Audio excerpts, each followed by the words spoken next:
Cronoscopio.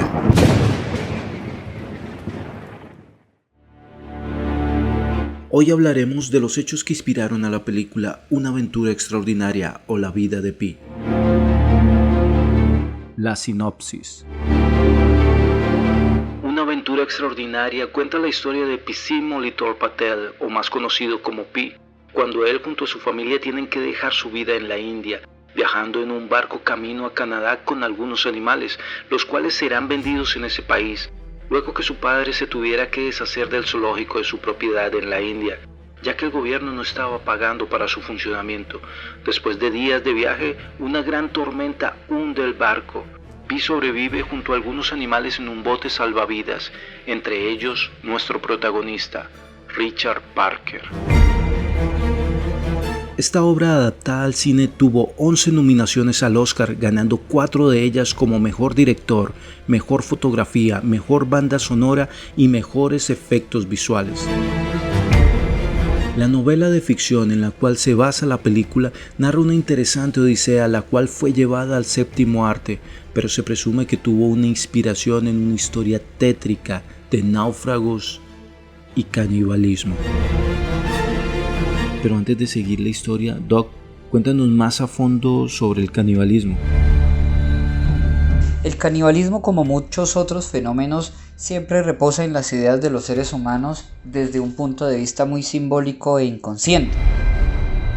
Y hay procesos que son fantasía, pero que esas fantasías o esas historias míticas que hace mucho se contaron tenían un toque de realidad. Por ejemplo, cuando hablamos de canibalismo vamos a irnos a hablar de la historia del dios Cronos.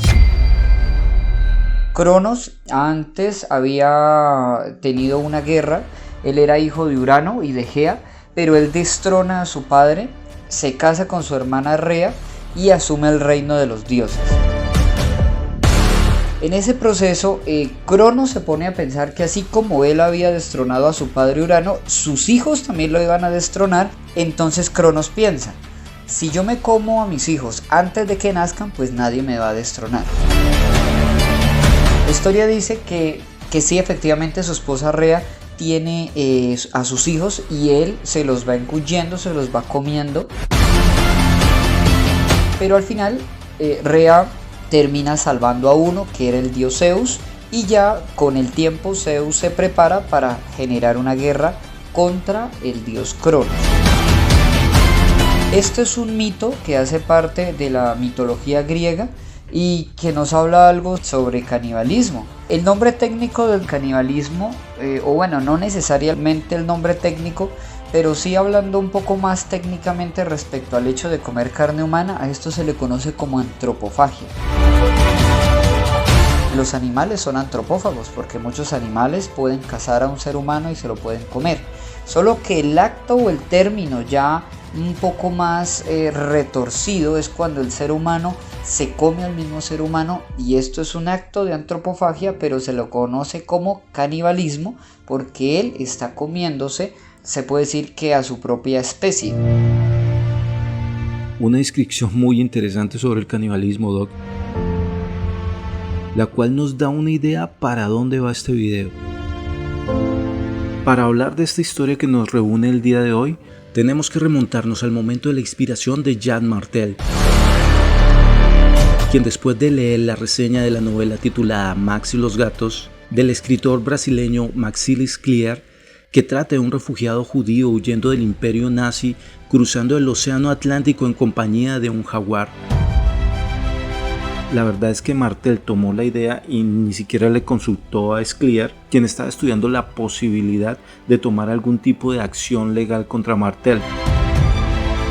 Pero luego hablaron los dos, se pusieron de acuerdo y bueno, eso no pasó a más. Pero esta no fue la única idea sobre la cual se basó la novela de Martel, ya que el nombre del tigre lo toma de otro escrito hecho por el famoso Edgar Allan Poe, titulado La narración de Arthur Gordon Pym, donde muere un marinero llamado Richard Parker por canibalismo. En el siglo XVIII y XIX era muy común en los cuentos de náufragos y canibalismo, En diciembre de 1835, la nave Francis Spain naufraga en el Océano Atlántico Norte. Los supervivientes del naufragio practican canibalismo para sobrevivir. En otro suceso, en enero de 1846, un segundo barco se hunde y se llevó con él a un hombre llamado Richard Parker. El 14 de mayo de 1884, zarpa una embarcación llamada Menionat, saliendo de Southampton y rumbo a Australia. El 5 de julio, cerca de Cabo de Buena Esperanza, fueron sorprendidos por una violenta tormenta que destruye su embarcación por completo. Se salva el capitán Dudley, Stevens, Brooks y un joven grumete de 17 años llamado Richard Parker. En un pequeño bote salvavidas, con muy pocas provisiones y sin agua potable, después de casi 20 días en alta mar, su desespero llevó al capitán Dudley a planear una aterradora idea: sacrificar a uno de los sobrevivientes para que los otros puedan vivir. Según el testimonio de los marineros, Richard Parker, en medio del desespero, bebió agua salada y cayó en coma. El joven novato, convenientemente enfermo, indefenso, huérfano y sin esposa, era el candidato perfecto. Brooks se opuso desde el comienzo, pero la decisión estaba tomada. Le darían un día más a Richard Parker. Desafortunadamente para él, al día siguiente no se ha visto nada. Entonces el capitán tomó un cuchillo e imploró perdón a Dios rezando una oración. Comenzó a cortarle el cuello al joven grumete. Ese fue el último día de Richard Parker en el mar. Los sobrevivientes se hidrataron con su sangre, procedieron a racionar el cuerpo del joven para alimentarse. 4 días después del macabro evento, fueron rescatados por un buque alemán. Pero lo que hace esta historia más siniestra es que tiene mucha similitud con la historia antes mencionada, escrita por Edgar Allan Poe, publicada en julio de 1838, 46 años antes del suceso acontecido al joven grumete. Prácticamente vivió lo mismo que se narra en esa historia. Doc, ¿por qué las personas toman una decisión tan extrema? ¿Qué pasa al interior de la mente de esas personas? Para todos nosotros es bastante extraño pensar que nos podemos comer a alguien, ¿no? Es bastante extraño pensar que uno puede llegar al punto de matar a una persona para alimentarse. Si yo me pongo a pensar, creo que yo al máximo punto evitaría hacerlo. Pero si fuera una situación de supervivencia, quién sabe los deseos de verdad de poder vivir o el hambre que pueda tener, hasta qué punto me puedan llevar. Y no lo digo porque considere que sea una persona peligrosa, sino porque evidentemente han existido muchas investigaciones que han determinado el por qué las personas terminan haciendo esto en un sentido de necesidad de supervivencia. El canibalismo como tal no es una práctica recurrente que esté documentada lo suficiente por ciertos artículos. Sí hay documentos, pero no se evidencia un amplio espectro de conocimiento sobre el tema, porque también se relaciona siempre con la hambruna y parte de la supervivencia, y es cuando ocurre excepcionalmente en situaciones muy extremas. Aquellas personas que practican este canibalismo normalmente están en contra de este acto. Pero esa situación de hambre o de asedio militar o de náufragos o de estar perdidos, en fin, los obliga a hacerlo. Claro, esas personas tienen que pensar muchas cosas en situaciones tan difíciles como ser náufrago y no tener provisiones para sobrevivir. En el caso de los sobrevivientes, ellos contaron todos los detalles de la macabra travesía, pensando que serían absueltos, ya que anteriormente se habían presentado casos similares de canibalismo en náufragos. Pero no fue así, y los enviaron a juicio por el asesinato de Richard Parker. En el juicio, los 3 implicados contaron toda su vivencia en alta mar, resultando en la absolución y libertad del marinero Brooks, ya que a pesar de haber comido del cuerpo del joven grumete, él no tomó parte en el asesinato de Richard Parker. Para el capitán Dudley y el piloto Stevens, el veredicto de parte de la corte fue la sentencia de muerte. Esta determinación llegó al sustentar que por más dura que fuera la situación, mataron a un indefenso ser humano que no les hacía ningún daño, negándole la posibilidad de salvar su vida. Pero no todo estaba perdido para los dos marineros, ya que luego tuvieron otro juicio llamado derecho natural, en el que de acuerdo a las circunstancias de los hechos salen favorecidos finalmente. Son condenados a 6 meses de prisión, donde se argumentó que: primero, el sacrificio de la vida es solo preparatorio para el empleo del cuerpo como alimento. Segundo, el delito cometido no es un homicidio, sino un acto de canibalismo realizado a causa del hambre.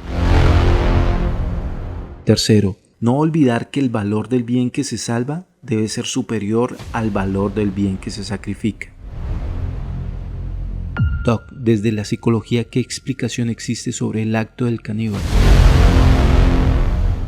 La psicología ha estudiado el fenómeno, incluso se dice que fue una de las primeras ciencias sociales que empieza a estudiar este fenómeno tan interesante. Hay que tener en cuenta que el canibalismo nosotros lo vemos como un acto muy aberrante y desagradable, porque siempre vamos a pensar en el hecho de tener que conseguir carne humana para comer. El hecho de pensarlo solamente es bastante abstracto. El ser humano hace muchas cosas que son simbólicas, pero que él mismo odia o a las que le tiene miedo. Por ejemplo, constantemente se habla de un rito que obedece a los vampiros y de un rito que obedece a los caníbales, pero nadie es consciente de eso.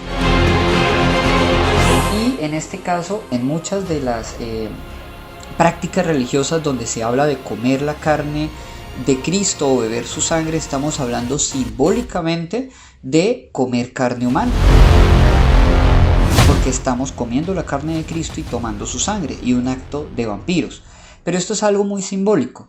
Cuando se habla del canibalismo desde la psicología, siempre vamos a tener esa explicación simbólica que hay detrás de este componente.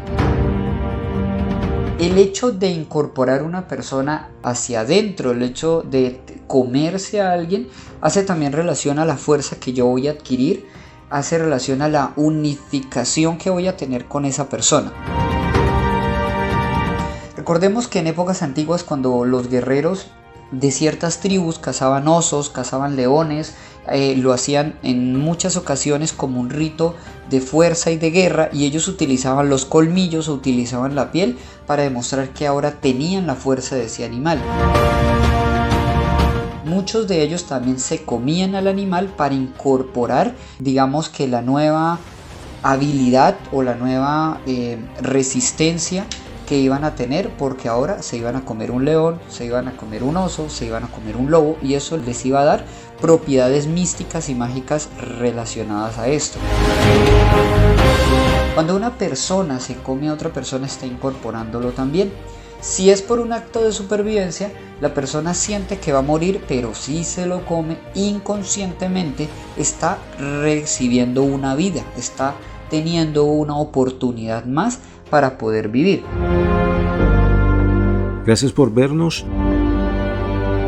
Y si quieres que hablemos de alguna película basada en hechos reales, por favor déjalo en la caja de comentarios. Nos ayudaría mucho que nos des un like, suscríbete y comparte. Canoscopio.